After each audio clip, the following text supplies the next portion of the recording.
जिस तरह से इन्होंने गुंडागर्दी करके सरेआम बेईमानी करके,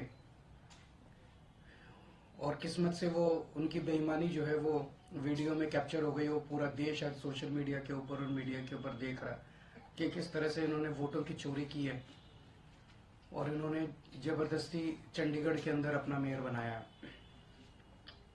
इश्यू ये नहीं है कि मेयर किसका बनना चाहिए, चुनाव है, चुनाव में हार जीत तो लगी रहती है, कभी वो जीतते हैं कभी हम जीतते हैं।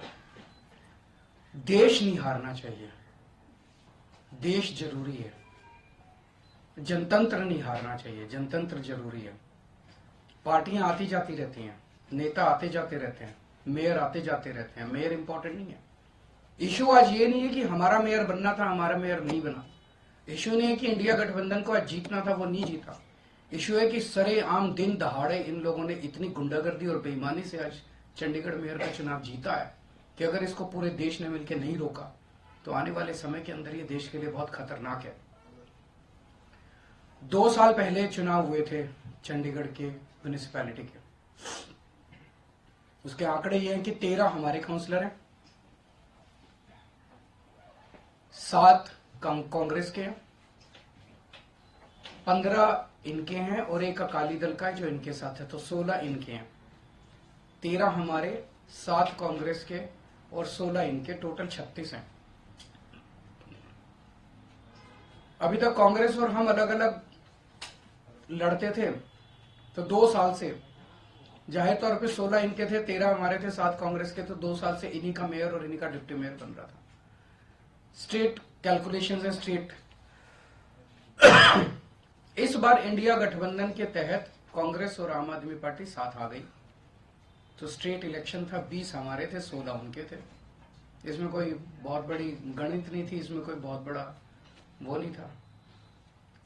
लेकिन शुरू से इनकी नीयत खराब थी, शुरू से इनकी नीयत खराब थी। जब से चुनाव ऐलान हुए, सबसे पहले तो इन लोगों ने प्रिसाइडिंग ऑफिसर, अपनी पार्टी के एक कार्यकर्ता को, अपनी पार्टी के एक ऑफिस बेरर को, पदाधिकारी को इन्होंने प्रिसाइडिंग ऑफिसर घोषित कर दिया। उसके बाद जब चुनाव की तारीख तय हुई, 18 जनवरी को चुनाव था, अचानक 18 जनवरी को इनका पदाधिकारी जो था, ये प्रिसाइडिंग ऑफिसर, ये बीमार, बोला मैं बीमार हो गया, अस्पताल में चला गया और चुनाव इंडेफिनेटली टाल दिए गए। हम कोर्ट गए और कोर्ट से हम लोग तारीख तय करवा के लाए। इस दौरान इन्होंने हमारे और कांग्रेस के काउंसलर्स को खरीदने की, डराने की, धमकाने की बहुत कोशिश की, जैसे कि पूरे देश भर में करते ही हैं, इनकी फितरत है, हर जगह करते हैं। लेकिन किस्मत से एक भी नहीं टूटा और आज चुनाव हुए, चुनाव होने थे, चुनाव हुए। कोर्ट के डायरेक्शंस के बावजूद इन लोगों ने जो बदमाशी की, हम सब देखते हैं कि चुनाव तो हुआ आज, लेकिन जब चुनाव की वोटों की गिनती होती है, चाहे राज्य स्तर का चुनाव हो चाहे देश का चुनाव हो, गिनती के वक्त हर पार्टी का एजेंट वहां बैठा होता है, ट्रांसपेरेंट तरीके से गिनती होती है, सबके सामने वोटों को ऐड वो किया जाता है, वोट मशीन खोली जाती है, मशीन का नंबर बताया जाता है, दिखाया जाता है। उसके बाद वोट जब उसको टोटल किया जाता है, मशीन का दिखाया जाता है भाई किस पार्टी को कितने वोट मिले, सब कुछ दिखाया जाता है। और सारी पार्टियों के एजेंट बकायदा अच्छे से देखते हैं।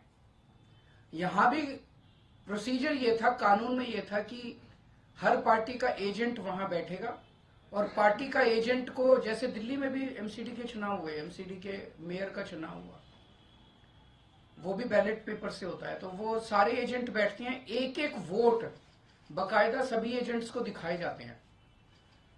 अगर किसी एजेंट को कोई आपत्ति करनी हो, भाई ये वोट इनवैलिड है, तो वो सबको दिखाया जाता है। अगर कोई एजेंट कहता है ये वोट इनवैलिड है, सबको दिखाया जाता है, सब उस पर अपने अपने तर्क देते हैं और प्रिसाइडिंग ऑफिसर अपनी उस पर रूलिंग देता है। एक तरह से क्वासी जुडिशियल वो करता है कि उस पर रूलिंग देता है। इन महाशय ने, जो इनके पदाधिकारी बीजेपी के आदमी थे, प्रिसाइडिंग ऑफिसर थे, इन्होंने आज किसी एजेंट को अपने पास नहीं आने दिया। इन्होंने सारे एजेंट्स को दूर धकेल दिया और खुद ही सारी वोट लेके बैठ गए और बकायदा कैमरे के अंदर दिखाई दे रहा है कि किस तरह से वोट, जो हमारे वोट थे उनके ऊपर वो टिक मार्क करके उसको इनवैलिड, मतलब 2 टिक मार्क लग गए तो ये वोट इनवैलिड हो जाएगा। वो टिक मार्क करके इनवैलिड करते जा रहे हैं और फिर नीचे साइन कर रहे हैं। कुछ वोट पे मात्र साइन कर रहे हैं और कुछ वोट पे एक टिक मार्क और लगा रहे हैं। वो साफ साफ वीडियो में दिखाई दे रहा है। तो 36 वोट पड़ने थे, 36 में 16 इनके थे, 20 हमारे थे, 16 इनके पड़ गए, 16 इनके पक्ष में पड़े। 20 में से 8 वोट जो हमारे थे वो 8 वोट इन्होंने कैंसिल कर दिए, इनवैलिड डिक्लेयर कर दिए। यानी कि 36 में से 8 वोट मतलब 25% वोट इनवैलिड डिक्लेयर कर दिए। ये कौन सा चुनाव हुआ? तो ऐसा तो नहीं कि हमारे वालों को वोट डालना नहीं आता, वोट तो डालना आता है। पिछली बार भी डाला था, इस बार भी डाला है। इस बार कैसे ऐसा हो गया कि सारे वोट डालना भूल गए हमारे वाले, सारे वोट इनवैलिड हो गए? तो पहले से सोच के आए थे कि इनको गुंडागर्दी मचानी है। किस्मत अच्छी थी कि कैमरे के अंदर सब कुछ पकड़ा गया। बड़ी इंटरेस्टिंग चीज है कि चुनाव के पहले कल ऑर्डर जारी करके चंडीगढ़ एडमिनिस्ट्रेशन ने मीडिया की एंट्री बैन कर दी। तो इसका मतलब नीयत तो शुरू से ही खराब थी, प्लान तो, षड्यंत्र तो पहले से ही बना रखा था इन लोगों ने कि गड़बड़ करनी है। इतने बड़े स्तर के ऊपर चंडीगढ़ के मेयर के चुनाव के लिए आज तक कभी भी इतनी वोट इनवैलिड नहीं डिक्लेयर की गई। 36 में से 8 वोट इनवैलिड मतलब 25% वोट। अगर इनसे 36 वोट काउंट करने में इतनी बड़ी धांधली कर रहे हैं, देश का जब बड़ा चुनाव होगा उसमें तो 90 करोड़ वोट पड़ते हैं, उसमें तो पता नहीं किस लेवल की धांधली करते हैं ये लोग। और 25% के अगर उस चुनाव में तो 5-6% की भी वोट अगर इधर उधर हो जाए तो सब।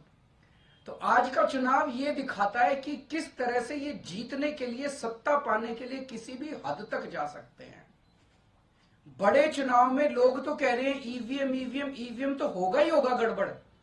मुझे लगता है ये कुछ भी करते होंगे, वोटर लिस्ट या फर्जीवाड़ा करते हैं, फर्जी वोट डलवाते होंगे, ये ईवीएम करवाते होंगे, सब कुछ करते होंगे जीतने के लिए। और मैं ये सोच रहा था कि अगर भगवान की दया से उसके बावजूद भी अगर ये नहीं जीते और हार गए तो ये ट्रंप की तरह कुर्सी नहीं छोड़ेंगे। फिर ये मतलब उस दिन कुर्सी से चिपके रहेंगे, चाहे मार्शल लॉ लागू करना पड़े देश में, ये कुर्सी नहीं छोड़ने वाले। तो ये देश के लिए जो आज दिखा, पूरे देश के अंदर, पूरे देश ने देखा, सारे मीडिया ने चलाया, ये बहुत खतरनाक है। और हम सब लोगों को, जो लोग इस देश से प्यार करते हैं, हम सब लोगों को इसका पुरजोर विरोध करना है और इन सबको रोकना है।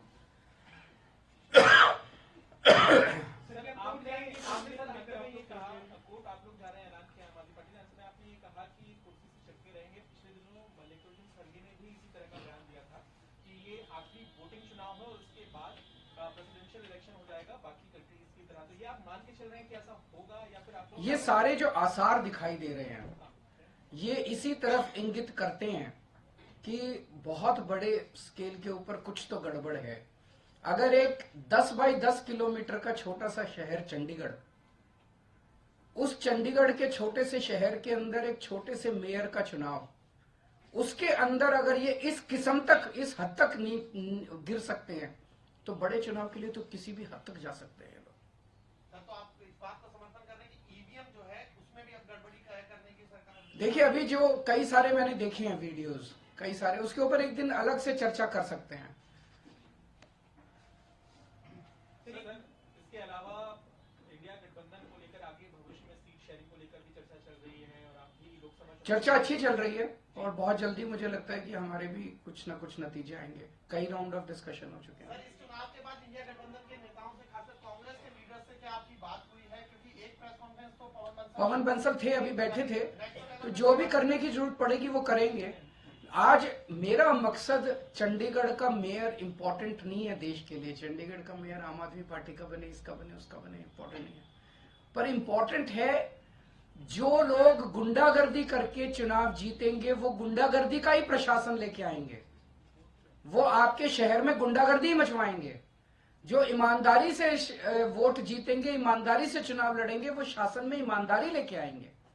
आज इन्होंने जिस तरह से सरेआम गुंडागर्दी, अरे वोट, आपके वोट, जो वो अधिकारी है प्रिजाइडिंग ऑफिसर, उसके खिलाफ तो फोर्जरी का, फ्रॉड का सेडिशन का मुकदमे चलने चाहिए, नॉन पेलेबल ऑफेंस है। उसने फ्रॉड करके सबके वोट बदल दिए उसने, ये कैसे परमिसिबल है? जनतंत्र तो सुप्रीम है, वोट तो एक तरह से बहुत सैक्रोसैंक्ट है किसी का भी वोट।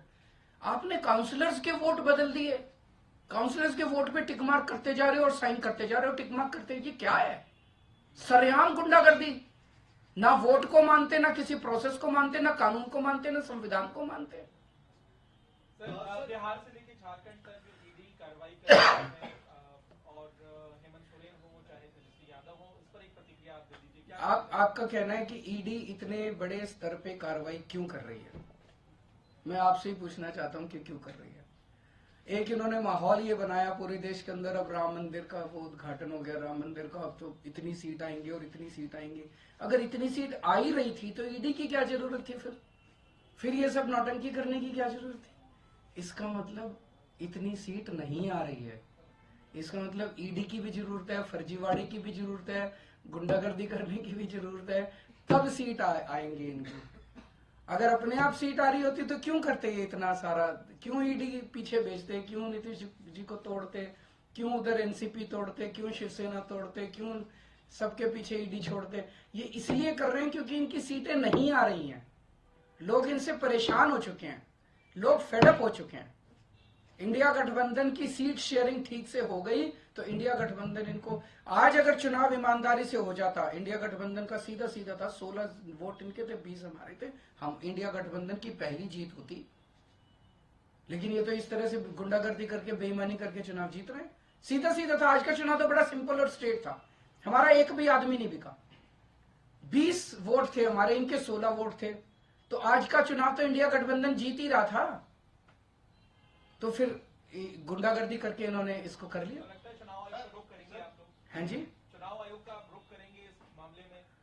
क्या जिस तरह से आप कह रहे हैं, आशंका जता रहे हैं कि ईवीएम को लेकर भी है और बाकी चीजों को लेकर, लगता है कि वो एक बहुत अलग, बहुत बड़ा मुद्दा है, किसी दिन बात करेंगे आपसे ईवीएम का। इसी में एक कंडीशन है, इंडिया ब्लॉक की पिछली बैठक में आप लोगों ने तय किया था कि इलेक्शन कमीशन के पास डेलीगेशन जाएगा और जो वीवीपैट के पर्चियां होती हैं उसको बैलेट पेपर के तौर पर, मेरे ख्याल से इंडिया गठबंधन की तरफ से रिप्रेजेंटेशन भेजा जा चुका है, तो उस पर मुझे उम्मीद नहीं है कि ये लोग कुछ कार्रवाई करेंगे। इलेक्शन के लिए जिसको आप कह रहे हैं कि सिर्फ एक चंडीगढ़ का छोटा सा इलेक्शन था, उसके लिए खुद जेपी नड्डा जी ने बधाई दी है और ये कहा है कि प्रधानमंत्री नरेंद्र मोदी की जो लीडरशिप है उसकी वजह से यूटी में जो है इस तरीके का विकास हुआ, जिसकी वजह से आप इंडिया। जेपी नड्डा जी से पूछिए कि 8 वोट इनवैलिड किस बेसिस पे किए उन्होंने। उनसे पूछिए कि क्या उनके पदाधिकारी ने जिस तरह से वोट्स को टेम्पर किया, फोर्जरी की, क्या वो इसको सही मानते हैं? क्या वो इस तरह की प्रैक्टिसेस को, इलेक्टोरल मैल प्रैक्टिसेस को, चुनाव के दौरान इस तरह की बेईमानी को सही मानते हैं? और क्या वो इस तरह से पाई गई जीत को सही मानते हैं? क्या वो इसको अनैतिक नहीं मानते? क्या वो इसको देश के लिए नुकसानदेह नहीं मानते? क्या केवल येन केन प्रकारेण जीतना उनके लिए सब कुछ है? मार के, पीट के, वोट टेम्पर करके, सब कुछ करके बस जीत जाओ किसी भी तरह से। सर, कल जिस तरह से हेमंत सोरेन को लेकर खबरें आ रही थी कि ईडी एक तरह से हंट पे दिख रही थी, लगातार खबरें प्लांट भी हो रही थी और दावा किया जा रहा था कि हेमंत सोरेन गायब हो गए, तो एक मुख्यमंत्री के बारे में जिस तरह से एजेंसियां काम कर रही हैं, आपको लगता है आने वाले समय में कार्रवाई और बढ़ने वाली है इंडिया ब्लॉक के लीडर्स के खिलाफ? मुझे लगता है लोकसभा के पहले जिस तरह से इनका माहौल है, इनको मेजॉरिटी नहीं मिल रही है। इंडिया गठबंधन स्ट्रांग है। आज आप मेरे से निकलवा लीजिए जो कुछ इन्होंने बिहार के अंदर किया।